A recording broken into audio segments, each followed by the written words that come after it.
आपका हमारे channel NCERT mathematics class में स्वागत है। तो गाइज आज मैं आपके लिए 2022 का साइंस का मॉडल पेपर लेकर आया हूँ। गाइज कुछ बच्चे ऐसे जिनकी तैयारी अभी तक नहीं हुई है, ये जिन्होंने कम तैयारी की है, तो मैं आपके लिए ऐसे क्वेश्चन छाट कर लाया हूँ कि आप इन्हें पढ़कर चले जाना, आप आराम से पास हो जाएंगे। पास के साथ साथ जिन बच्चों ने तैयारी कर रखी है, आप इन्हें और पढ़कर जाना, आपको और अच्छे नंबर आएंगे। तो गाइज देखो, जो मेरा पहला क्वेश्चन क्या है, ये मैंने 3 पार्ट में कहा, खंड क भी है, खंड ख भी है और खंड घ भी है यार। ये अब तीनों पार्ट है मेरे, फिजिक्स भी है, केमिस्ट्री भी है। तो गाइस देखिए, सबसे पहले हम क्या पढ़ेंगे, फिजिक्स पढ़ेंगे। तो फिजिक्स के क्वेश्चन देखिए ना, समतल दर्पण की फोकस दूरी होती है, यानी समतल दर्पण किसे बोलते हैं? समतल दर्पण जो हमारा शीशा होता है, यानी कि उसमें हम कहाँ तक का दे सकते हैं कि उसकी फोकस दूरी जो है वो कितनी होती है। जो हमारा समतल दर्पण होता है उसकी फोकस दूरी कितनी होती है? 0 होती है, अनंत होती है, 25 सेंटीमीटर होती है, या -25 सेंटीमीटर होती है। तो भाई जो इसका करेक्ट आंसर है वो अनंत होती है, यानी कि जो हमारा समतल दर्पण होता है उसको आप कितनी दूर तक देखते हो, उसमें क्या होगा, दिखता ही जाएगा। सेकंड क्वेश्चन में क्या दिया है? आंखों में प्रवेश करने वाली प्रकाश की मात्रा को नियंत्रित करता है, यानी कि जो हमारी आंख है, जो हमारी आंख में पड़ने वाला प्रकाश है, जैसे कि हमारा प्रकाश है, सूरज का है, लाइट का है, इसको जो नियंत्रित करने वाला है वह कौन है? परितारिका है, पुतली है, श्वेत मंडल है, ये स्लीपरी पेजियाँ हैं। तो कौन है इसका आंसर? गाइस जो है वो हमारी पुतली है। पुतली हमारी आंख की ऐसी होती है जो हमारी आंख पर गिरने वाली लाइट को क्या करती है? कंट्रोल करती है। क्वेश्चन नंबर 3 में क्या कहा उसने? क्या सिलिकॉन पदार्थ होता है, यानी कि जो हमारा सिलिकॉन होता है वो पदार्थ होता है किसका? सुचालक का, कुचालक का, अर्धचालक का, ये कोई नहीं। यानी कि समझ लो गाइस, सुचालक किसे बोलते हैं? जिसमें करंट आराम से फॉलो हो सकता है। कुचालक किसे बोलते हैं? जिसमें करंट फॉलो नहीं होता है। और अर्धचालक क्या होता है? अर्धचालक होता है जिसमें करंट फॉलो भी होता है और फॉलो नहीं भी होता है। जैसे कि मैं आपका एग्जांपल तौर बताऊं, आपने लकड़ी देखी है, अगर लकड़ी सूखी होती है तो उसमें करंट फॉलो नहीं होता, पर अगर हम उसी लकड़ी को गीली कर दें और उसमें फिर करंट फॉलो करने की कोशिश करें तो क्या होता है? उसमें करंट आराम से फॉलो हो जाता है।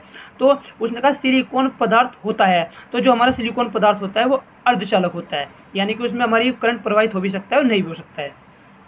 गहरा में उसने कहा चुंबकीय क्षेत्र का मात्रक होता है, यानी कि जो चुंबकीय क्षेत्र की यूनिट होती है वो क्या होती है? वेबर मीटर, वेबर प्रति मीटर, वेबर प्रति metre square, weber metre square, ये वेबर। तो क्या होती है जो हमारा इसका आंसर है वो है हमारा वेबर प्रति मीटर स्क्वायर। जो चुंबकीय क्षेत्र होता है उसका हमारा जो यूनिट होती है वो क्या होती है? वेबर प्रति मीटर स्क्वायर होता है। क्वेश्चन नंबर 2, ये गाइस जो ये क्वेश्चन थे ये हमारे मल्टीपल चॉइस थे, यानी कि जो हमारे एक नंबर में आते हैं। सारे हमारे क्वेश्चन 1 नंबर में आते हैं। अब हम आते हैं जो हमारे क्वेश्चन 2 नंबर में आते हैं, छोटे आते हैं, लिखने के लिए आते हैं। ये क्वेश्चन नंबर क्या है? क्वेश्चन नंबर 2 का क्या है? एक गोलीय दर्पण की वक्रता त्रिज्या 20 सेंटीमीटर है, इसकी फोकस दूरी ज्ञात कीजिए। तो भाई उसने क्या कहा? एक गोलीय दर्पण, जैसे उत्तल दर्पण होता है, वो गोली कांच की गोली होती है, एक ऐसा दर्पण है। उसने कहा जिसकी वक्रता त्रिज्या, आपको पता है वक्रता त्रिज्या बोलते हैं रेडियस को, जिसकी रेडियस कितनी है? 20 सेंटीमीटर है। मुझे क्या फाइंड करना है? मुझे फाइंड करना है एफ, यानी कि फोकस दूरी मुझे क्या करनी है? फाइंड करनी है। तो भाई देखो, हमने एक फॉर्मूला पढ़ा हुआ है, वी नो दैट, क्या है? हम जानते हैं R बराबर 2F। आपने चैप्टर पढ़ा हुआ फिजिक्स का, पहला या दूसरा चैप्टर है, उसमें R बराबर 2F क्या हमारा फॉर्मूला है। उसने मुझे क्या फाइंड करने के लिए कहा? उसने मुझे R तो दिया हुआ है, मुझे फाइंड क्या करना है? F फाइंड करना है। तो R बराबर 2F में क्या रखूँ? वैल्यू रख देता हूँ। R मेरा कितना है? 20 सेंटीमीटर है, और F क्या है मेरा? मुझे फाइंड करना है। तो इसमें वैल्यू रख दो। R की जगह मैंने क्या रख दिया? 20, और 2F मेरा एज इट इज हो गया। अब ये जो 2F है ये कहाँ जाएगा? इसकी मल्टीप्लाई में इसके कहाँ से आ जाएगा? अपॉन में। और जब मैं इससे इसको डिवाइड करूँ तो कितना आएगा? 2 2 धाम 20। तो यानी कि जो मेरा F आया बराबर कितना आया? 10 सेंटीमीटर आया। उसने मेरे से फोकस दूरी पूछी थी, तो गोली दर्पण की जो फोकस दूरी होती है वो कितनी होती है? 10 सेंटीमीटर होती है।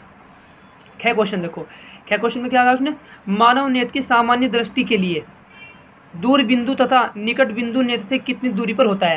यानी गाइस उसने कहा इस क्वेश्चन में मानव नेत्र की सामान्य दूरी, यानी कि जो मानव नेत्र होता है वो जो सामान्य होता है, जिसका बिल्कुल ठीक होता है, जिसमें यानी किसी के दूर दृष्टि दोष या कोई सा दोष नहीं होता। तो उसने कहा उसका सामान्य बिंदु, यानी कि जो हमारे सामान्य बिंदु दूर का देखने के लिए और पास का देखने के लिए उसकी कौन सी लिमिट है कि हम किस दूरी तक देख सकते हैं। तो गाइस इसका आंसर देखो, मानव नेत्र की जो सामान्य दृष्टि के लिए दूर बिंदु होता है, यानी कि हम दूर का देख सकते हैं, वो इनफाइनाइट होता है, यानी कि जो हमारी आंखें हम कहीं तक हमारी नजर जाए वहीं तक देख सकते हैं। तो जो मानव नेत्र की सामान्य दृष्टि के लिए दूर बिंदु होता है, यानी कि दूर का देखने का होता है, वो क्या होता है? अनंत होता है। पर तथा निकट बिंदु नेत्र से 25 सेंटीमीटर की दूरी पर होता है, जिसे दर्शन की न्यूनतम दूरी भी कहते हैं। यानी कि जो हमारा दूर बिंदु है तो कितना हमारा इनफाइनाइट है, यानी कि हम अनंत तक देख सकते हैं। पर जो हमारा न्यूनतम दूरी होती है, यानी कि निकट दृष्टि दोष होता है, ये जो निकट होता है वो कितना होता है? 25 सेंटीमीटर, यानी कि 25 सेंटीमीटर तक तो हम क्लियर देख सकते हैं। अगर 25 सेंटीमीटर से और नज़दीक लेकर आएंगे तो क्या होगा? हमें थोड़ा धुंधला दिखने लगेगा। आपने देखा भी होगा करके। गया क्वेश्चन, गया में देखो उसने क्या कहा? मूल आवेश क्या होता है? इसका मान कूलाम में लिखिए। ये भी कितने नंबर में? 2 नंबर के क्वेश्चन चले हैं। उसने कहा मूल आवेश क्या है, यानी कि मेरा आवेश क्या होता है। आपको पता हो आवेश बोलते हैं करंट को। उसका इलेक्ट्रॉन अथवा प्रोटॉन के आवेश की मात्रा को मूल आवेश कहते हैं। गाइस किसी भी चीज़ में जो हमारी कुछ भी होता है, लोहे की चीज़ होती है, ये धातु की चीज़ होती है, अगर उसमें करंट फ्लो होता है तो किसके कारण होता है? इलेक्ट्रॉन और प्रोटॉन के कारण ही होता है। यानी कि इलेक्ट्रॉन और प्रोटॉन ही होते हैं जो हमारे किसी भी चालक में क्या करते हैं, हमारे करंट को फॉलो करते हैं। अब उसने कहा इसका जो मान, इसने इसका मान भी पूछा था, तो इलेक्ट्रॉन अथवा प्रोटॉन के आवेश की मात्रा को मूल आवेश कहते हैं। उसका इसका मान 1.6 गुना 10⁻⁻19 कूलम होता है। गाइस ये क्वेश्चन है, ये बहुत ही छाट कर लाया और बहुत ही इंपॉर्टेंट है। ये क्वेश्चन बार बार पूछे जाते हैं। इससे पहले भी मैंने एक वीडियो बनाई है जिसमें मैंने कंप्लीट एक पेपर सोल्व कराया और मे भी बहुत इंपॉर्टेंट क्वेश्चन है पेपर के बेस पर, और उनमें से भी आप इस वीडियो के बाद आप उस वीडियो को भी जरूर देखें, वरना मैं इस वीडियो के डिस्क्रिप्शन में आपको उस वीडियो का लिंक दे दूँगा। तो गाइस ये क्वेश्चन नंबर 3 हो गया। अब क्वेश्चन नंबर जो 3 होता है वो मेरा 4 नंबर का होता है, जो फर्स्ट होता है वो मेरा 1-1 नंबर के होते हैं, जो मेरा क्वेश्चन नंबर सेकंड होता है वो 2-2 नंबर का होता है, और जो मेरा क्वेश्चन नंबर 3 होता है वो मेरा 4 नंबर का होता है। गाइस इसमें जो क्वेश्चन नंबर 3 है इसमें हमारे अथवा में क्वेश्चन आते हैं, जैसे कि मुझे ये तो ये वाला क्वेश्चन करो, ये फिर मुझे कौन सा क्वेश्चन करना है, ये वाला क्वेश्चन करूँ। तो देखते हैं, मैं आपके लिए दोनों का रखे हैं मैंने। उसने कहा विद्युत मोटर में विभक्त वलय की क्या भूमिका है, यानी कि जो हमारा विद्युत मोटर होता है उसमें वलय की क्या भूमिका होती है, यानी वलय बोलते हैं घूमने को। देखो विद्युत मोटर में विभक्त वलय कम्यूटेटर का कार्य करता है। धारा की दिशा परिवर्तन के कारण आर्मेचर पर लगने वाले बल की दिशा परिवर्तन हो जाती है।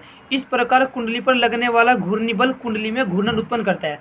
देखो गाइस इस क्वेश्चन क्या था, विद्युत मोटर में विभक्त वलय कम्यूटेटर का काम करता है, यानी कि जो हमारी मोटर घूमती है उसको क्या बोलते हैं, वलय बोलते हैं। वो किसका काम करता है, कम्यूटेटर का काम करता है।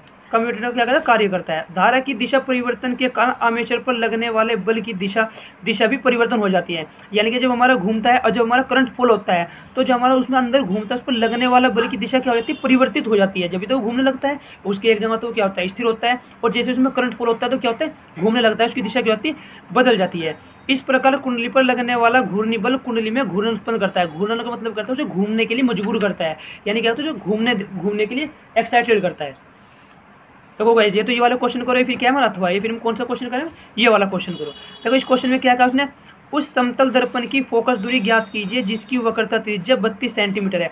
अभी मैंने सेम टू सेम ये क्वेश्चन आपको पहले कराया है, उसमें मैं से क्या पूछी थी, अभी बार मुझे वक्रता त्रिज्या दी हुई है और उससे पहले उसने क्या दी हुई थी, उसने मुझे फोकस दूरी दी थी। देखो उत्तल दर्पण की वक्रता त्रिज्या उसने, यानी कि आर बराबर कितना दिया उसने मुझे, 32 सेंटीमीटर दिया, और एफ बराबर उसने कहा मुझे कि मुझे क्या फाइंड करना है, मुझे इसकी फोकस दूरी फाइंड करनी है। और गाइस आपको पता है जो मेरा फॉर्मूला होता है वो आर बराबर क्या था, जो मैंने अभी बताया आपको, 2f।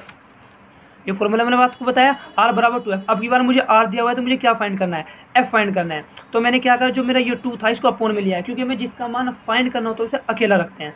तो मैंने एफ को तो एज रखा, और जो आर के अपोन में किसे लिया है, मैं 2 को लिया है। तो एफ इक्वल जो मेरी आर की वैल्यू है वो कितनी है, आर की वैल्यू मेरी 32 है, और अपोन में कितना 2, तो 2 का जो हम इससे डिवाइड करें, 2 × 2 2 × 2 = 12। तो जो मेरा एफ है वो बराबर कितना आया, वो मेरा आया 16 सेंटीमीटर। तो अतः उत्तल दर्पण की फोकस दूरी 16 सेंटीमीटर होती है। तो गाइस इसमें क्या है हमारा, ये वाला क्वेश्चन कलम, ये तो मैं इसमें से ये करो, ये फिर क्या करो क्वेश्चन ये वाला करो। अब हमारा क्वेश्चन नंबर 3 में, क्वेश्चन नंबर 3 में हमारा आता है ख में भी हमें अथवा में मिलता है। ये तो मुझे ये वाला क्वेश्चन करना है, इससे नेक्स्ट क्वेश्चन है उसे करना है। ये भी हमारे कितने नंबर का होता है, 4 नंबर का होता है। तो उसमें क्या है, मानव नेत्र में कौन कौन से दोष होते हैं समझाइए। यानी कि दोष का मतलब क्या है, कौन कौन सी कमियाँ हो सकती है हमारी आँख में। सबसे पहले बात है निकट दृष्टि दोष। निकट दृष्टि दोष क्या है, जब व्यक्ति निकट की वस्तु देख सकता है लेकिन दूर की वस्तु स्पष्ट नहीं देख सकता, तो ऐसे दोष को निकट दृष्टि दोष कहते हैं। ये दोष नेत्र गोलक के बढ़ जाने पर अथवा नेत्र लेंस की फोकस दूरी कम हो जाने पर होता है।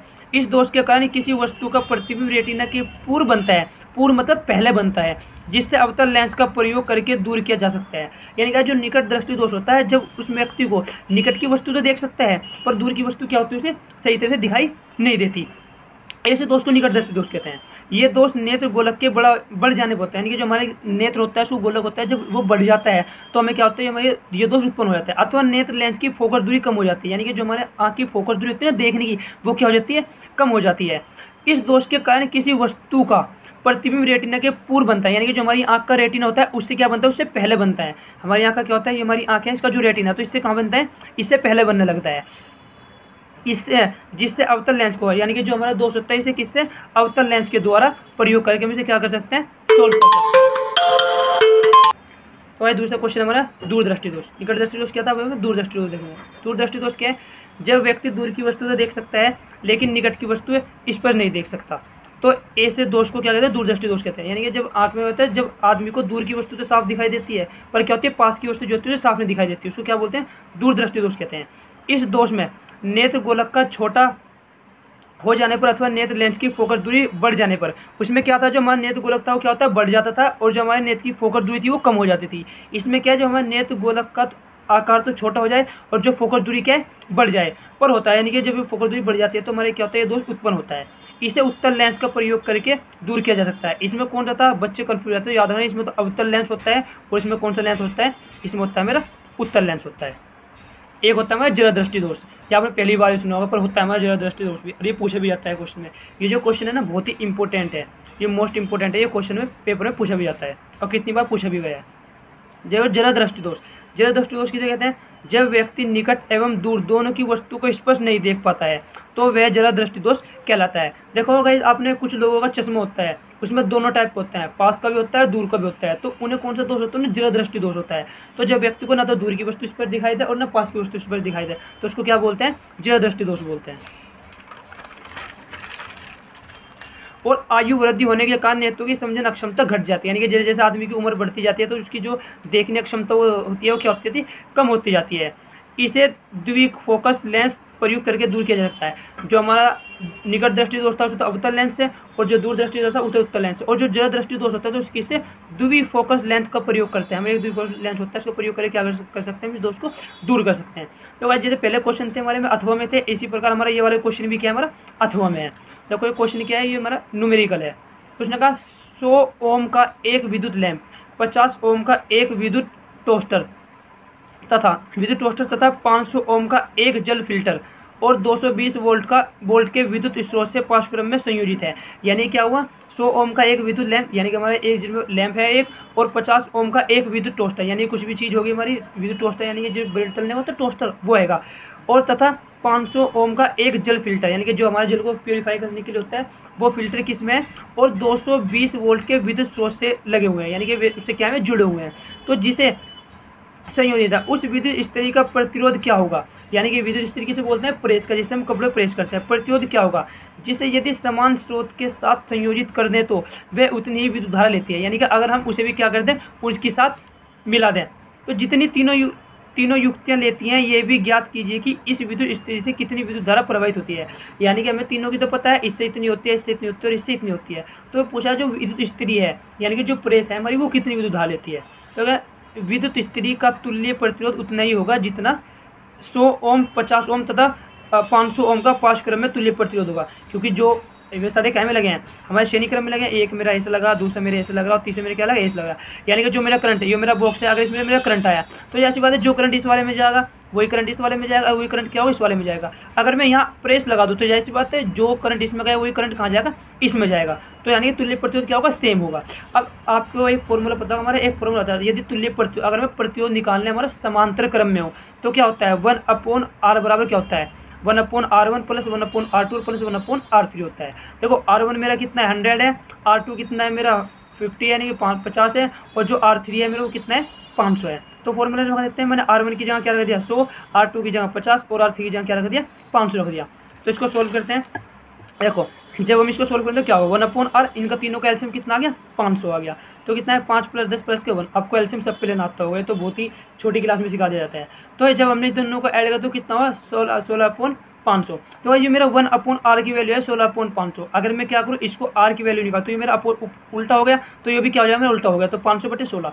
और जब हम 16 से 500 को डिवाइड करेंगे तो मेरा कितना आएगा, 31.25 ओम। ये मेरा क्या है, मेरा प्रतिरोध आया। पर मुझे फाइंड क्या करना है, मुझे विद्युत स्त्री का कुल प्रतिरोध निकालना है। मुझे निकालना है कि स्त्री कितना लेगा, ये मेरा प्रतिरोध आया जो उसमें प्रवाहित हो रहा है। तो धारा बराबर आपको फॉर्मूला पता होगा, V/, क्या होता है, I होता है, वोल्ट बटे प्रतिरोध। तो जो मेरा वोल्ट है वो कितना था, 220 था, और जो मेरा प्रतिरोध था मैंने ये वैल्यू रख दी, मैंने ये नहीं रखी, तो कितनी थी, 500/16 थी। अब ये कहाँ गया, ये तो इसके ऊपर चला गया। अब इसके ऊपर गया तो डिवाइड करो इसको, इससे डिवाइड करेंगे तो कितना, 176/25। और जब आप इसको 176 से डिवाइड करेंगे तो कितना होगा मेरा, 7.04 एम्पियर। ये मेरा क्या है, आंसर है। सेकंड क्वेश्चन देखो, किसी चुंबकीय क्षेत्र में स्थित बिंदु धारावाही चालक पर आरोपित बल कब अधिकतम होता है। यानी किसी चुंबकीय क्षेत्र में स्थित बिंदु धारावाही चालक पर आरोपित बल कब अधिकतम होता है। यानी कोई भी चुंबकीय क्षेत्र है हमारा, चुंबकीय क्षेत्र है जिसमें मैग्नेटिक है, उस पर कोई बिंदु धारावाही चालक पर जो बल होता है वो कब अधिक होता है, हमें ये बताना है। भाई देखो, मैंने इससे पहले भी वीडियो बनाई और उसमें भी मैंने बहुत ही इंपॉर्टेंट क्वेश्चन कराए हैं, आप मेरी वो वीडियो भी देखें, मैं उसका लिंक आपको अपनी वीडियो के डिस्क्रिप्शन में दे दूंगा। और गाइस हमारे चैनल को लाइक करें और सब्सक्राइब करें, मैं और भी क्वेश्चन लेकर आऊँगा आपका पेपर 4 अप्रैल को। उससे पहले मैं आपको इतने क्वेश्चन बता दूंगा, अगर आप उन्हीं क्वेश्चन को पढ़कर जाओगे तो आपका अच्छा पेपर जाएगा।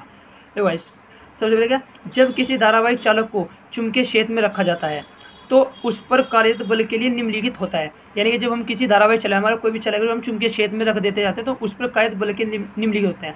फॉर्मूला होता है जो उसका फॉर्मूला क्या होता है, जो हमारा बल का, जो चुंबकीय बल क्या होता है, एफ बराबर फोर्स बराबर होता है BIL sin थीटा। तो देखो जहाँ बी क्या होता है हमारा चुंबकीय क्षेत्र होता है, और जो मेरा आई होता है वो धारा की शक्ति होती है, जो एल होता है वो चालक की लंबाई होती है, और थीटा क्या होता है मेरा, थीटा धारावाहिक चालक एवं चुंबकीय क्षेत्र की दिशा के बीच का कोण होता है।